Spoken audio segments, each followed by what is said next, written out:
किसी भी गुरु को अगर किसी भी जीव को दीक्षित करना है तो कम से कम दीक्षा के समय ये देख लेना चाहिए कि इसके अंदर भक्ति वृद्धि के लक्षण हैं कि नहीं है। यदि किसी व्यक्ति के अंदर भक्ति की वृद्धि के लक्षण नहीं है, अर्थात वह भक्ति नहीं कर पाएगा, तो उसको दीक्षित नहीं करना चाहिए। इसमें एक दृष्टांत है। एक बहुत बड़े महात्मा का एक आश्रम था। उस आश्रम में दो जिज्ञासु दीक्षा के निमित्त सेवा करते हुए निवास करने लगे। जब पूज्य महाराज श्री को उपदेश करते करते बहुत दिन हो गए, बहुत काल बीत गए, तो उन गुरुजन ने अधिकार परीक्षार्थ दोनों को कि देखता हूं कि इन्होंने क्या स्वीकार किया, एक एक मुट्ठी चना काला वाला उनको दिया और कहा ये मुट्ठी चना है, इसे आप ले जाओ और मेरे पास 1 वर्ष के बाद आना। वह दोनों जिज्ञासु अपने अपने घर चले गए। एक जिज्ञासु ने उन मुट्ठी भर चनों को एक पोटली में बांधकर बक्से में बंद कर दिया कि गुरुजी ने कहा था 1 साल बाद जाऊंगा, लेकर के इन्हें जाना है, उनकी धरोहर है। दूसरे ने अपने उस मुट्ठी चनों को उपजाऊ भूमि में बो दिया और फलस्वरूप वो चना 2 गुना 100 गुना हो गया। वर्ष बीतने के बाद ये दोनों लोग पहुंचे और दोनों ने अपने अपने चने प्रस्तुत किए। गुरुजी ने देखा एक शिष्य डिबिया में चना लाया है, वो डिबिया में जो चना देखा तो वो सब घुन लग चुके थे, नष्ट हो चुके थे। और दूसरे शिष्य ने चनों को कई गुना वृद्धि कर दी थी अपनी क्रिया से। तो गुरु ने उसकी क्रिया से, उसने जो कर्म किया था, भौतिक कर्म था वो चना बोना, लेकिन उस क्रिया से भक्ति वृद्धि का लक्षण जानकर उसे अधिकारी समझकर मंत्र उपदेश दिया। बीज जब बोया जाता है तो उसमें अंकुर निकलता है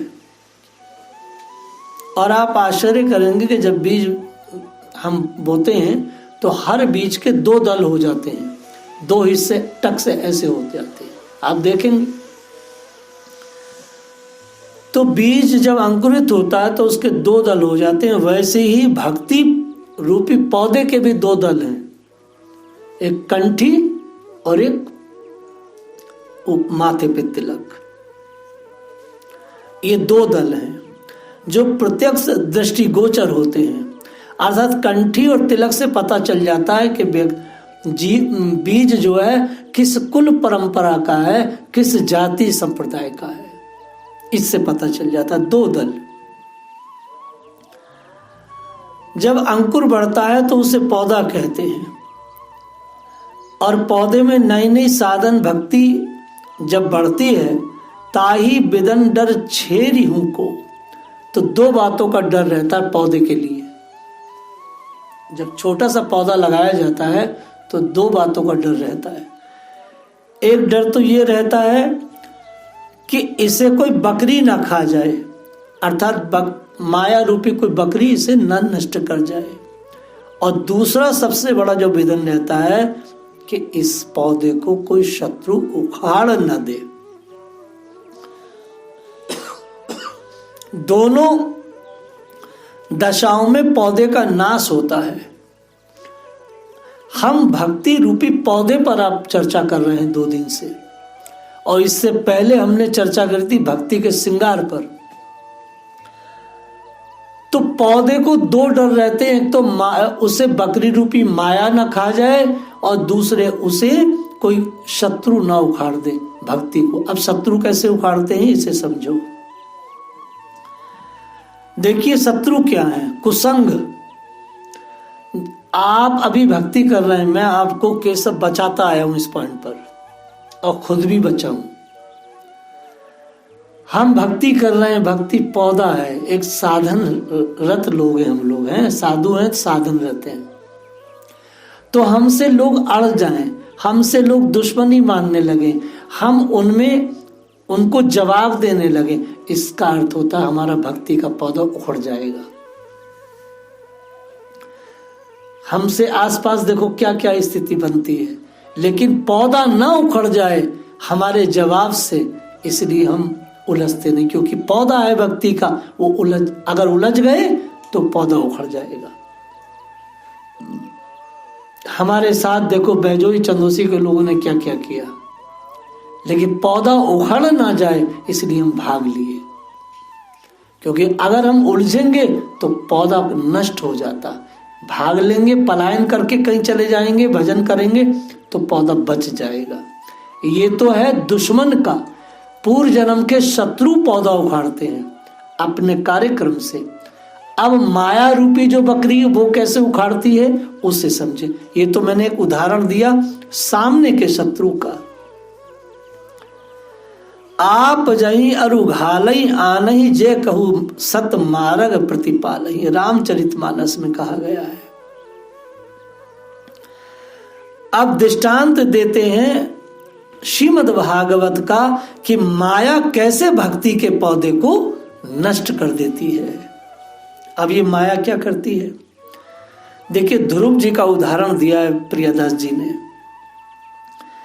विमाता के बाग बनों से जो बाग बाण थे उससे विद हृदय श्री ध्रुव जी जब अपनी जननी से उपदेश पाकर भगवत भजन के हेतु बन जाने के लिए प्रस्तुत हुए, तब पिता उत्तानपाद जी ने माँ बेटे को जीवन निर्वाहार्थ एक सेर अन्न दिए जाने के बजाय कहा, क्योंकि उत्तानपाद दोनों माँ बेटों को एक सेर अन्न देते थे, तो उन्होंने दासी से कहलवाया वो जाए ना, मैं आज से उसे 2 सेर अन्न दूंगा। इसे कहते हैं माया का प्रलोभन। और ध्रुव जी से कहलवाया कि वो लौट आए, यही माया का विधन है। श्री ध्रुव जी ने इसे समझा और तत्काल उत्तर दिया, जिन प्रभु कीन शेर से दूना तिनके भवन और का सुना। कितनी सुंदर बात है। जिन प्रभु ने अभी केवल भक्ति का संकल्प किया है, अभी ध्रुव जी ने भक्ति शुरू नहीं की है, खाली ये कहा कि भक्ति करूंगा, तो उत्तानपाद ने कहा 2 सेर अन्न दूंगा, वो लौट आए। ध्रुव जी ने विचार किया, अभी तो मैंने भजन का संकल्प मात्र किया है। प्रतिकूल पिता भी अनुकूल होकर दूना दून देने को प्रस्तुत है, तो फिर उनका उत्साह और बढ़ा। अपने इन सामान्य प्रयत्नों को विफल होते देखकर राजा ने एक और मंत्री को भेजा और कहा, ध्रुव से कहना कि मैं आधा राज्य दूंगा। वो लौट आए। माया का ये अर्ध राज्य रूप प्रबल विधन भी बालक ध्रुव को विचलित नहीं कर सका। क्या बात है। बल्कि वे तो भक्ति के इस अद्भुत चमत्कार पर मुग्ध हुए। भक्ति का इतना बड़ा चमत्कार कि अभी केवल मैं भक्ति किया नहीं हूं, केवल संकल्प किया है। भक्ति का संकल्प ही भला इतना फलदायी है कि जो 1 सेर अन्न मात्र देता था, आज वह आधा राज्य देने के लिए तैयार है। फिर तो वो आगे बढ़ते गए। अब आगे और देखिए क्या चमत्कार होता है। रास्ते में श्री नारद जी मिले। उन्होंने उनसे कहा, बेटा मैं पूरा राज्य दिलवाने का वचन देता हूं तुझे, तू लौट जा। मैं उत्तानपाद से कहूंगा ध्रुव को पूरा राज्य दो। परंतु ध्रुव जी अपने लक्ष्य पर सुमेर गिरी की भांति अड़िग ही बने रहे। परिणामतः श्री नारद जी की कृपा और मंत्र उपदेश पाकर मधुवन में जाकर तपस्या में संलग्न हुए। अब आप सोचेंगे माया ने पीछा छोड़ दिया। ना ना ना ना ना। विष्णु पुराण में वर्णन आता है, इतने पर भी माया ने पीछा नहीं छोड़ा।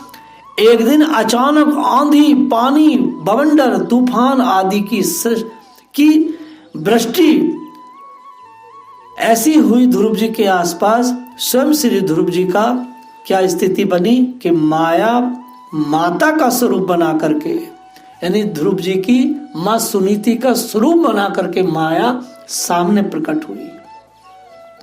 और ध्रुव जी का जहां आश्रम था मधुबन में, उस आश्रम के पास उस माया ने सुनीति के रूप में रोना बिलखना शुरू कर दिया।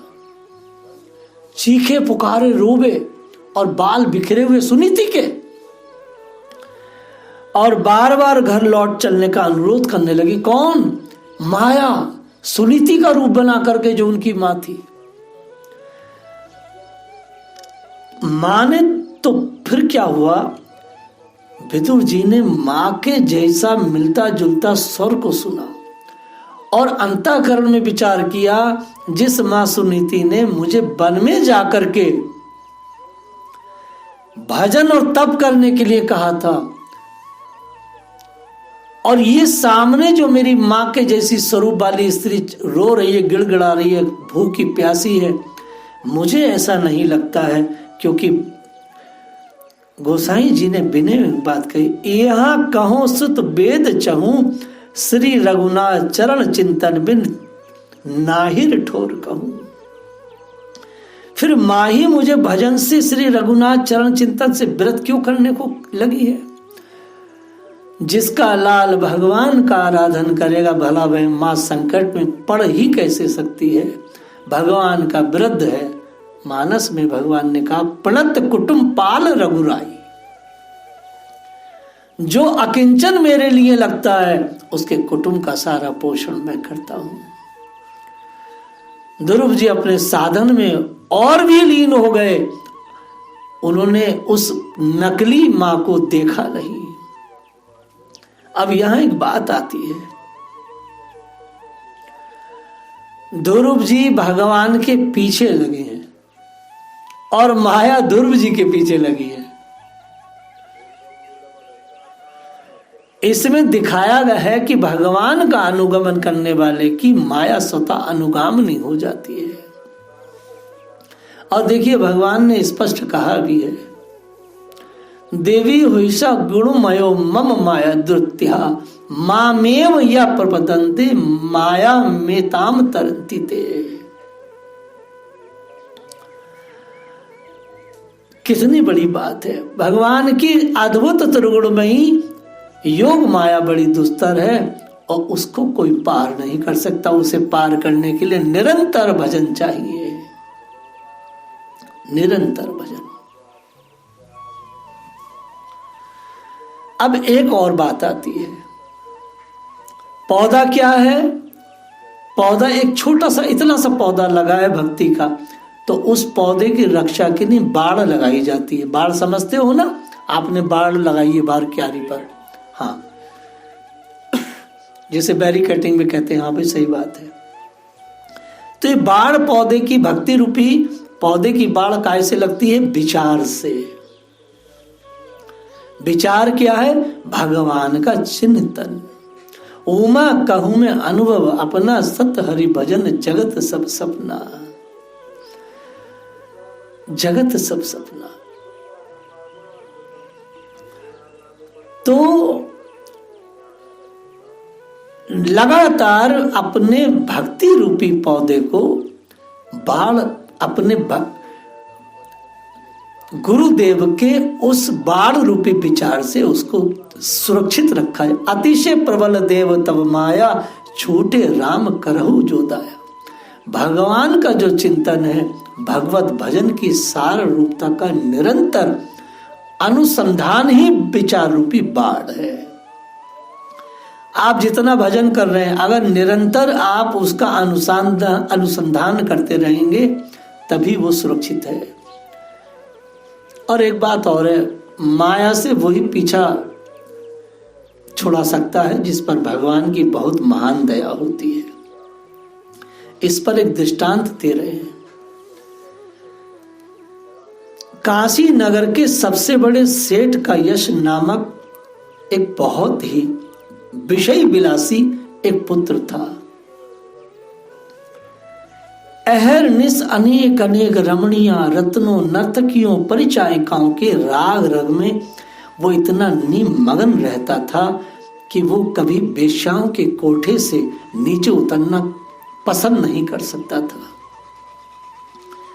संयोग की बात, एक दिन रात्रि की अंतिम पहर में टिमटिमाते हुए दीपक के क्षीण प्रकाश में उसने अपने राग रंग का जो भीवस्त स्वरूप देखा, उससे उसकी आत्मा सिहर उठी, उसके सारे अंग पीले पड़ गए और नेत्रों के सामने अंधेरा छा गया।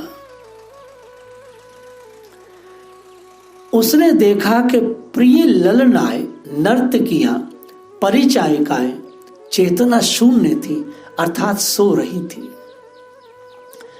उसने देखा किसी के मुख से लार टपक रही है। उसने देखा किसी के अधरों पर कफ का फैनिल विकार ऐसे करके निकला हुआ है। कोई टेढ़ी सो रही है तो किसी की अनावर्त भुजाएं भीवस्तता प्रकट कर रही हैं। किसी की जंगा प्रदेश में कोई वस्त्र नहीं है और दुर्गंध उठ रही है। किसी का मुख टेढ़ा पड़ रहा है तो किसी के खुले हुए बिखरे केश अत्यंत भयावन लग रहे हैं, मानो जैसे कोई चुड़ैल पड़ी हो। उसने देखा कि कामनी की कनक काया का कुत्सित रूप और चित्कार उठा उसका जो अंदर का हृदय था, चेतना थी। उसने उन ढकी छुपी अलंकारित स्त्रियों का रात्रि में जब वो रूप देखा, भयानक गंदा रूप देखा, तो एकदम से सत्य, शाश्वत और सुखदायी समझता था, जिन्हें वो उन वेश्याओं को असत्य, क्षणभंगुर और अत्यंत भीवस्त दिखता था। वह सेठ का पुत्र जमीन पकड़कर बैठ गया। उसके हृदय में उसी क्षण वैराग्य हो गया और ब्रह्म बेला निकट होते ही उसने परमात्मा की शरण ग्रहण की। तो ऐसी कृपा भगवान के बिना नहीं मिलती, भगवान के बिना नहीं मिलती। प्रथम भक्ति संतन कर संगा, सब कर फल हरि भक्ति सुहाई, सो बिनु संतन कहू न पाई। और कहा बिनु सत्संग भक्ति नहीं हुई, तात भक्ति अनुपम सुख मूला, और मिला ही जो संत होई अनुकूला। वह उठा और महात्मा की शरण में पहुंचा। मिला ही जो संत होई अनुकूला। उन भयानक वेश्याओं से अगर कोई छुड़ा सकता था, कोई तत्वज्ञानी पुरुष ही। बिना सत्संग से कुछ नहीं हो सकता, ये चीज है।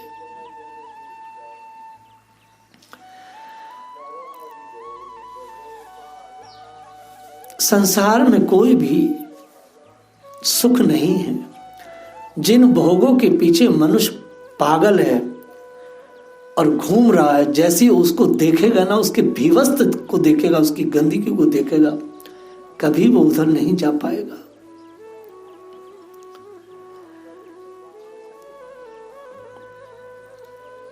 वास्तव में मोक्ष मार्ग में श्रद्धा, प्रेम और भक्ति का क्रमश विकास होता है। ये बात मां देवहूति से भगवान कपिल ने भी कही है।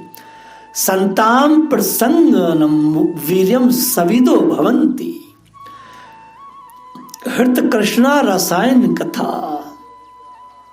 माता जी, सत्पुरुषों के समागम में मेरे पराक्रमों का यथार्थ ज्ञान कराने वाली तथा हृदय और कानों को प्रिय लगने वाली कथाएं होती हैं। उनका सेवन करने मात्र से मोक्ष मार्ग में, अर्थात भक्ति के मार्ग में, अर्थात ईश्वर के मार्ग में श्रद्धा, प्रेम और भक्ति का तीनों चीजों का क्रमशः विकास होता है। इसलिए सदा सत्संग की आवश्यकता है। सताम प्रसंग अनमम वीर्य सविदो भवंती हृदय कृष्ण रसायन कथा। तुलसी घट नव छिद्र को सतसंगति सरिबोर बाहर रहे न बूंद जल कीजे जतन करोर। दोहावली में गोसाई जी ने बड़ी सुंदर बात कही है।